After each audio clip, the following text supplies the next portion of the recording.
Hi everybody and welcome back to my channel. I am Leslie and I wanted to bring you a quick video on my Meyer lemon tree. So if you had a chance to see the prior video of the Meyer lemon tree, you were able to see the progress that it was making and how it was actually starting to turn yellow. Well, now not only has it actually turned yellow, I've got a case of the dreaded spider mite. And I wanted to show you what I had to do in order to treat those spider mites so that my tree can begin thriving again. You can see all of those spider webs. I am overwintering my tree in the garage, and it was really starting to suck the life out of my tree, and the tree was really losing nutrients. So let me show you exactly what I do to create my solution for my neem oil mixture. I'm going to start off with a Mr. Spray bottle.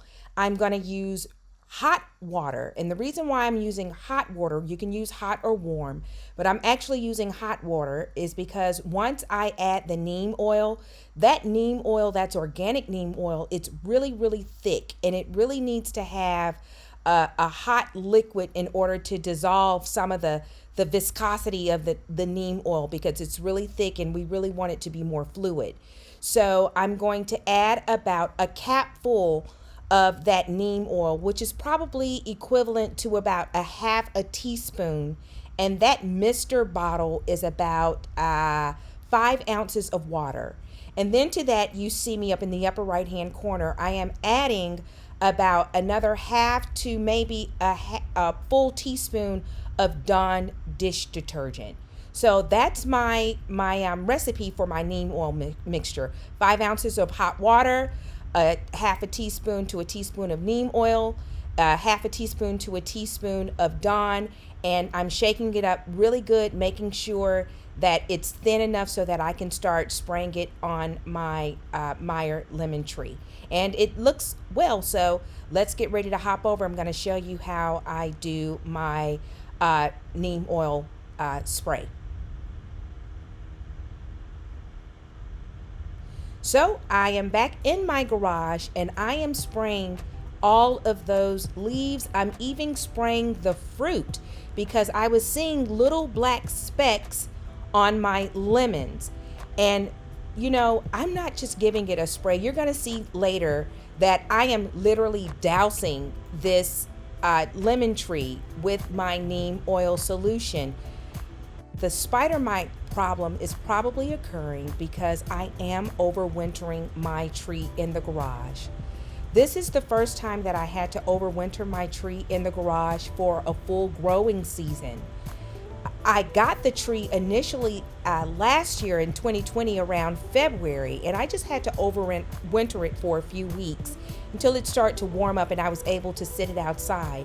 But I've got spiders in my garage and all kinds of critters live there, and you can see those spider mites were just taking over the tree. They had just taken over the tree, was zapping all of the life out of the tree, and that tree needed some TLC quickly. So I am dousing those leaves with my neem oil mixture. You can see all of the liquid just dripping off of those leaves. It was in dire need of severe attention. So if you have spider mite problems, if you see little cobwebs, do not let it go. Get your neem oil mixture prepared immediately. Don't do like how I did and let things get in the way. Things do get in the way, but we love our fruit and we invest in these fruit trees. They are not cheap. And so what happened was the spider mites just started taking over the tree. I mean, it went from 0 to 60 in just a couple of days. But we're not going to allow that to happen anymore. I'm going to be much more vigilant and much more prudent so that my citrus trees will not have to bear the brunt of my negligence, and so that they can thrive and be healthy. So I'm still spraying because I have a major problem. I don't even think the video is really doing it much justice, but I had a major problem with the spider mites, with the spider webs, and so I'm doing my best just to immerse my tree in the neem oil solution. Okay, so here's what the tree is looking like. You can still see the cobwebs on the tree. You can see how the tree is looking once I have pretty much saturated this tree with my neem oil solution. I have lost a few leaves. That is going to happen when the nutrients are being sucked out of your plant. You can even see the black spots on the leaves, the discoloration on the leaves.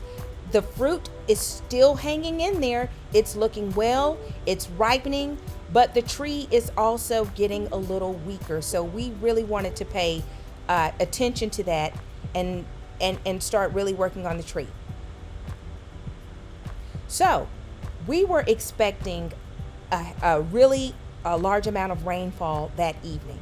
So my tree actually sat with that neem oil solution for about 7 hours. And then I placed the tree outside of my garage because it had actually gotten up to around 70 degrees. I wanted the tree to get natural sunlight, just to have the sun on the tree. And then I also wanted it to get a good rainfall, not just regular tap water that I had been watering the tree with, but I wanted to get good old rainfall. Once it got that rainfall and it was able to get into those roots, and I mean, it rained all night long. It probably had a good 12 hours worth of rain to really saturate those roots. I was really happy. So not only did the tree get watered really well, it also cleaned the tree with all of that neem oil solution. All of that heavy rainfall cleaned that residue off the neem oil, cleaned the leaves, it made the fruit more clean, and you can see how that fruit is looking. So here we are. It is 1 week later, and I wanted to show you how I am going to go back in, treat my Meyer lemon tree one more time. When using your neem oil solution, you should treat your tree every 7 days. And so it is exactly 7 days, and I am going to just give it a light misting, as I did see just in one spot a tiny little cobweb on my Meyer lemon tree. And so I wanted to give it a light misting. Now I'm not going to douse it like I did the first go round, like I did the previous week. I just wanted to give it a light misting. After this is done, I am going to fertilize my tree and give it some really good fertilizer, compost tea, and I will also side dress it with some worm casting. So hopefully that will be enough to kind of, pump a little TLC back in the tree. Thank you so much for watching the video. Please feel free to like, share, and subscribe. It is always warmly welcome. And if you've got any comments or tips to share on how you treat your fruit trees or citrus trees when they are infected with pests, please leave them in the comment section below, because I'm always interested to hear what other gardeners are out there doing. Okay, guys? So be good to yourself and each other. Thanks for watching, and I'll see you soon. Bye.